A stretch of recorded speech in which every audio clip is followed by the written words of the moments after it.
Welcome back. All right, news of the day video for all you fine people on the internet. Although, news of the evening or night or morning, I guess, depending on where you are watching this.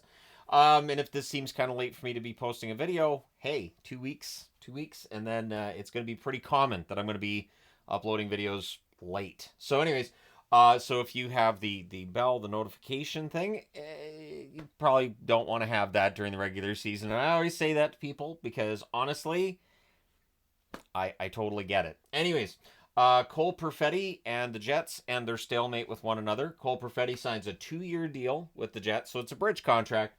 $3.25 million cap hit. That's fair.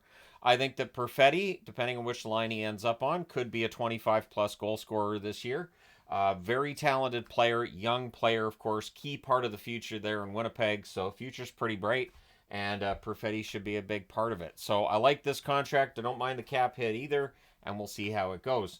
Logan O'Connor is sticking around with Colorado. He signs a 6-year extension with the Avs. He's 25 years of age, so this will take him into his 30s. $2.5 million cap hit for Logan O'Connor. I like O'Connor. He's a very good forward, and of course his brother. They're brothers, right? Him and Drew are brothers. Drew and Pittsburgh, both hardworking forwards. The kind of guys that I like, that are near and dear to my heart. The guys who work hard, the guys who aren't like the most talented players, those are the ones that I normally gravitate towards and really pay a lot of attention to. So all the best to O'Connor with that extension with the Avs. Kudos to him for that. Chris Tierney has signed a 1-year deal with Dynamo Minsk in the KHL. So Tierney, who's bounced around the NHL a bit, definitely played in the AHL over the last few years here and there too. He's going over to the KHL to sign just for that 1 year. We'll see how things go. Antti Ranta also skipping one item on the board to go down to Antti Ranta. He has signed a 1-year deal in the Swiss League. So all the best to Antti Ranta, who of course last week it came out that he didn't want to return to the NHL at this point. He wanted to play it closer to home. So he signs in the Swiss League, and all the best to him in that. Matt Boldy, lower body injury, and he's week to week. It didn't sound like it was that big a deal when this morning they talked about him missing practice, so I didn't talk about it. I have intentionally not been talking about every single player that misses a practice or every single player who might leave early from a game, just because it's preseason and there's no telling when it's serious or when it's not. So I didn't report on Boldy this morning. I'm reporting on it now because he's week to week. And of course, my rule is when they say week to week, I assume a minimum of 2 weeks, which would put Boldy right around opening night. We'll see how long he's out. Minnesota cannot afford to lose Matt Boldy for an extended period. Very important forward for this team. Since it's a lower body injury, I'll assume knee or ankle in all likelihood. Lane Hudson. So getting into tonight's action just a little bit here. Lane Hutson was the first star for Montreal in a 5-0 win over the Flyers.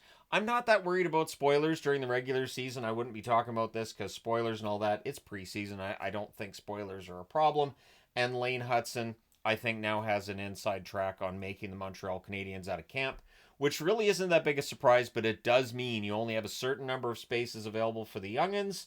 And so with Hudson very likely getting into the lineup to start the season, that's going to mean that somebody else ends up being bumped down to the American Hockey League, or potentially juniors depending on age and all that, but I'm pretty sure we're talking about American League for most of the guys fighting with Hudson for a spot there on the blue line.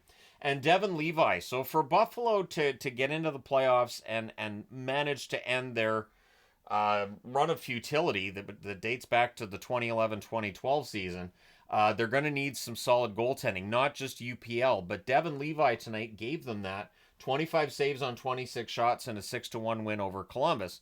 So I don't pay attention to who wins and who loses, but in this case I'm paying attention to stat line, and Levi saving 25 out of 26, not too shabby. So we'll see if Levi and UPL are the tandem this year for Buffalo. It could happen. Does Buffalo carry 3 goaltenders?